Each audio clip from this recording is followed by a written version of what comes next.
आतंकी घटना करके चले जाते थे, लेकिन उनके साथ उनको जवाब नहीं मिलता था। जहां आतंकी ठिकाने थे उन्हीं ठिकानों पर 6 और 7 तारीख की रात को उन्हीं ठिकानों को बर्बाद कर दिया और उन्हीं ठिकानों पर चोट करते हुए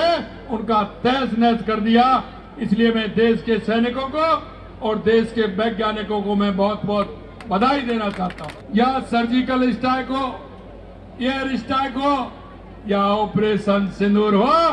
देश के यशस्वी प्रधानमंत्री नरेंद्र मोदी जी के नेतृत्व में हमारी सेना ने जो काम करके दिखाया है, आप देख सकते हैं कि 100 आतंकवादियों को मार गिराया और उनके ठिकानों को बर्बाद कर दिया। क्या पूरे देश के अंदर ये तिरंगा यात्रा निकल रही है। कल मैं इसी समय बीकानेर के देशनोक में था, आज मैं सांगानेर में हूं, कल मैं अलवर में रहूंगा। मित्रों, यह तिरंगा यात्रा हमारे देश के सैनिकों के सम्मान के लिए है, हमारे वैज्ञानिकों के सम्मान के लिए है और हमारे उन लोगों के जो 22 अप्रैल को जिस तरह का पहलगांव में आपने जो मंजर देखा था, देश के यशस्वी प्रधानमंत्री नरेंद्र मोदी जी ने कहा कि इसका बदला लिया जाएगा। और आपने देखा जिस तरह से पाकिस्तान के अंदर जो आतंकवादी ठिकाने थे, उन आतंकी ठिकानों को, क्योंकि किसी भी एक सिविलियंस को कोई चोट नहीं आई, किसी में ऐसे नागरिक को चोट नहीं आई, सिर्फ उन स्थानों पर जहां आतंकी ठिकाने थे उन्हीं ठिकानों पर 6 और 7 तारीख की रात को उन्हीं ठिकानों को बर्बाद कर दिया और उन्हीं ठिकानों पर चोट करते हुए उनका तहस नहस कर दिया। इसलिए मैं देश के सैनिकों को और देश के वैज्ञानिकों को मैं बहुत बहुत बधाई देना चाहता हूं, क्योंकि आपने देखा है 2014 के बाद देश के अंदर जो परिवर्तन आया है, क्योंकि आए दिन आप देखते थे आतंकी घटना करके चले जाते थे, लेकिन उनके साथ उनको जवाब नहीं मिलता था। लेकिन मैं अब कहना चाहता हूं,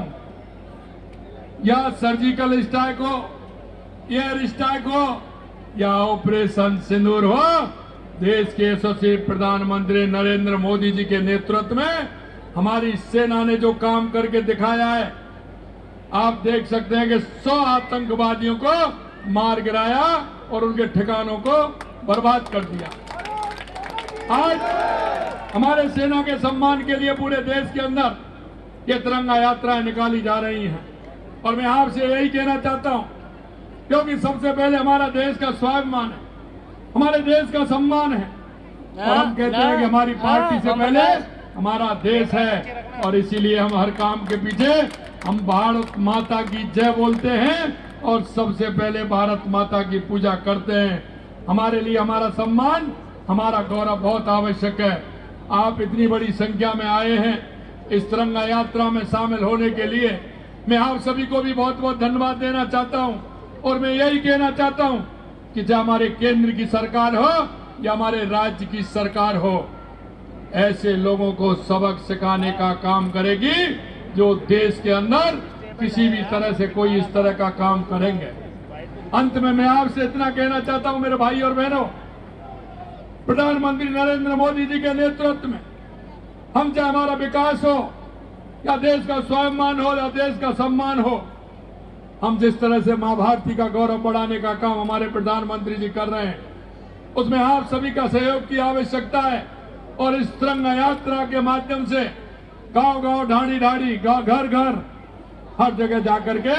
देश के स्वाभिमान और सम्मान के लिए हमारे जो सैनिकों ने काम किया है उनके सम्मान के लिए और वैज्ञानिकों के उसके सम्मान के लिए हम तिरंगा यात्रा निकालेंगे। उन्हें आप सभी को बहुत बहुत धन्यवाद, बहुत बहुत धन्यवाद। जय हिंद, जय भारत, जय राजस्थान, जय सांगानेर।